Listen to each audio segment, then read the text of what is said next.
Tommy, I actually went to the game Sunday night against Brooklyn. Just so impressed by their team. Jalen took over early. Tatum closed it out late.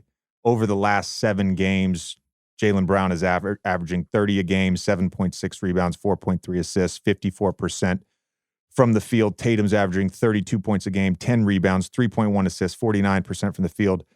I feel like those two guys, that duo, has just completely figured out how to play within that system, how to play together, when to take over.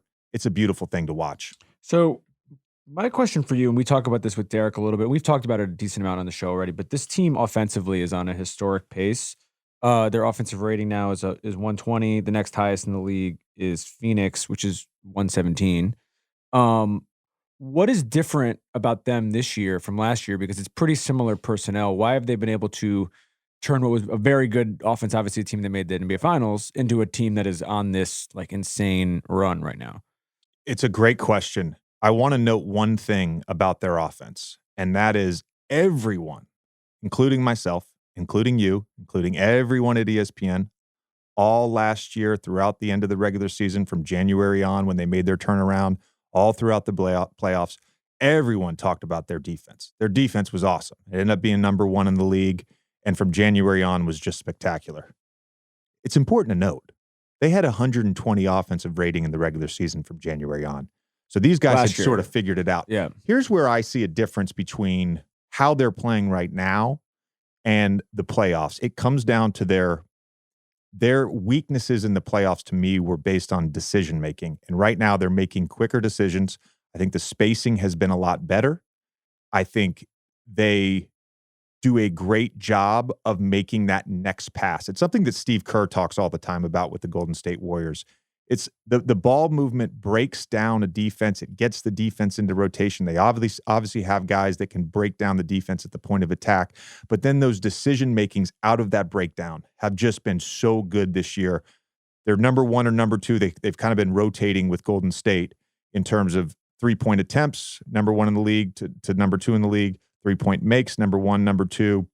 They've been top 3 all season in percentage. They're just getting good shots out of that decision-making. And for me, that's the difference between right now and what we saw at times in the playoffs, where they at times went really ISO heavy, not a lot of ball movement, not a lot of player movement, and when driving into a crowd, didn't make great decisions. Right now, it's very unselfish. Actually, I have a great segue going back to the Warriors on this. There was an article, Marcus Thompson from The Athletic wrote this article about Steph and how playing with Steph has its own challenges. And Steph has this quote in there about, you just have to trust the chaos, that eventually the ball will come back to you and the right play will just happen if you trust the chaos. And watching them all the time on TV and getting to see them play on Sunday night, that's what they're doing. So do you think we've talked about, since they went on this run last year, we've talked about their flexibility on defense and their ability with guys like Al to basically switch 1 through 5 and Williams when he's playing. Do you think that's maybe not underrated at this point, because I think everyone realizes how good this offense is, but it's a similar thing for them offensively when you have these guys that can play multiple positions all the time and everyone can shoot, that basically everyone, no matter their size and no matter their sort of quote unquote position, is basically running the same thing all the time, which is not the case with basically the rest of the league. Right. The lineup and the roster that they've put together and the patience that they've had. They think about the times over the last 5 years where they could have swung and used Jaylen Brown or used Marcus Smart and made a trade. Again, it goes back to just the roster all fitting together. It's a great point you make, Tommy. The roster fits together. These are highly skilled, athletic players that play hard night to night. You've got a great instigator in Marcus Smart. And to me, they are the favorites right now. They have looked like the best team in basketball. I love the Milwaukee Bucks as well. It'd be interesting to see. Chris Paul supposedly is going to be back in the lineup tonight for his first game back after a lengthy layoff with a heel injury. And most people probably agree with me on that, including DraftKings Sportsbook. And it's interesting. There's a bunch of futures on DraftKings right now. I'll go through them. NBA Finals champ. The Boston Celtics are the favorites. Eastern Conference, the Boston Celtics are the favorites. Most regular season wins, favorites. Jason Tatum for MVP, favorite. Joe Mazzulla, who we haven't even mentioned, coach of the year. Right now, he's the favorite. Malcolm Brogdon, by the way, we didn't mention him. We've talked about him previously when we brought up the Celtics on a previous episode. He's been fantastic. He's third right now in odds. And personally, I think he could end up being the sixth man because they're going to have such a high win total, and his play has been so solid. So all of these futures seem, like they make sense. They seem like pretty safe bets at this point. My one question for you, if there's any concern, I think is there has been a little bit of a drop off defensively. They're 15th in defensive rating right now. They were number 1 last year, and Missoula's talked about it a bunch. It's not like they're pretending like this isn't the case. Is there any concern for you there, or is that something you think is just going to get worked out as the season goes along and as Williams comes back?